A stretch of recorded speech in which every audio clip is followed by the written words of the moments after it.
next year. Mike Tomlin was asked that yesterday. In terms of the quality of his play and our play, we'll begin to assess that in the upcoming days. But in terms of him responding to the challenges that he specifically came into the season ready to face, spectacular. I don't have a clear assessment of the overall impact of the cap ramifications, so I might not have a direct answer to your question, but I think it's reasonable to assume that there's a chance that he's going to be back, certainly. Well, to be clear, when he talks about the cap ramifications, that's the number he's talking about. As of right now, Ben Roethlisberger's cap number for next year is something like $41.3 million. So clearly that's something they'll have to work on. And so as I bring this out and we talk about it, let's start with Adam Schefter, because Shefty, I feel like every time we've brought this up in recent weeks, you've made it pretty clear you've made it pretty clear that sorry, you got me with that. You made it pretty clear that you believe Roethlisberger and the Steelers can figure out the money piece of this, yes? Well, they have to. They have to do something to address that portion of the deal because, again, as of a few weeks ago, Ben Roethlisberger intended and wanted to come back and play in 2021. Now, he did not look like that was the case on Sunday night. At the end of the game, you saw him and Marquise Pouncey sitting on the bench, almost taking it in as if it could be their last game.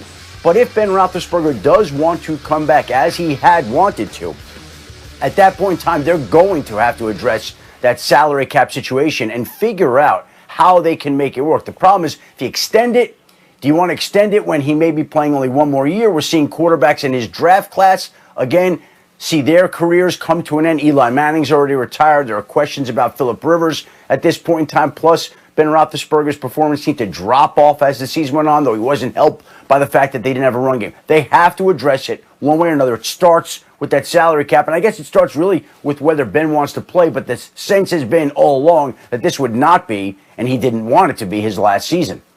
So, Louis Riddick, let me come to you then on this thought. Some might look at it and say, it is time, looking at the way their season ended, for the Steelers to figure out what their next quarterback situation is going to be. Do you believe the time has come to do that?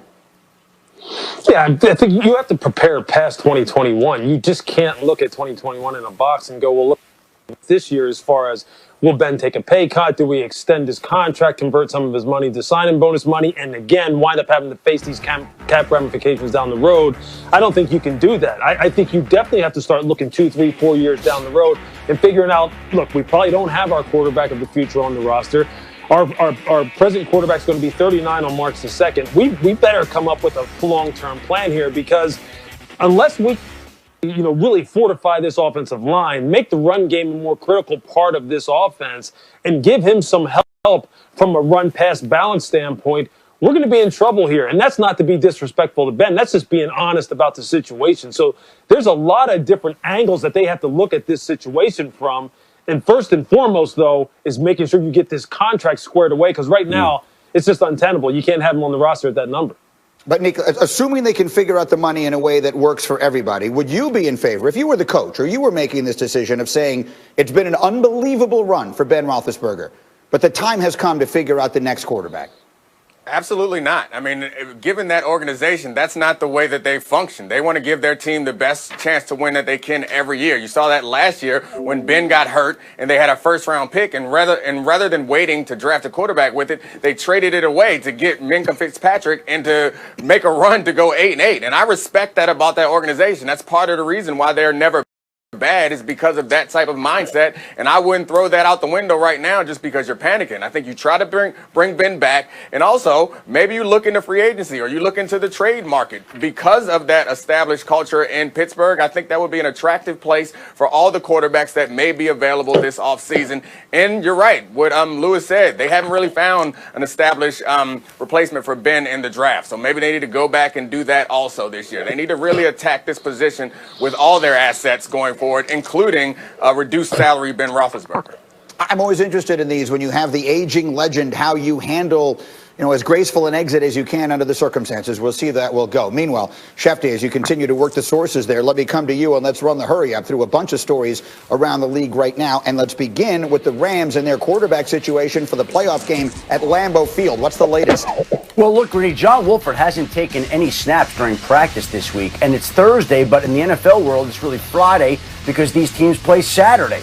And so if John Wolford hasn't taken any snaps, that would seem to indicate that Jared Goff is on track to start Saturday's game. Now, the question is, will the Rams use Wolford? Do they want to try to bring him back at some portion of the game? He brings a certain different element to that offense, and we'll see how that plays out here in the next 48 hours. As for the Chiefs offensive coordinator, Eric Bieniemy, who got interviews with every team with a head coaching vacancy except for the Houston Texans, right now, it doesn't look like he's on track to get one. We'll see how this shakes out, but in speaking to people around the league, they don't sound overly optimistic that Bieniemy is going to come out of this cycle with a job. If he doesn't, that's going to be troubling for a lot of people. A lot of people still pulling for him to get a job. We'll see whether one works out for him. And, of course, everybody's always waiting on Urban Meyer. And, again, we'll see how that shakes out. But it seems like he's been in discussions with Jacksonville at this point in time. Everybody's waiting for a decision. I think Jacksonville is doing a thorough search right now, a process on Urban Meyer.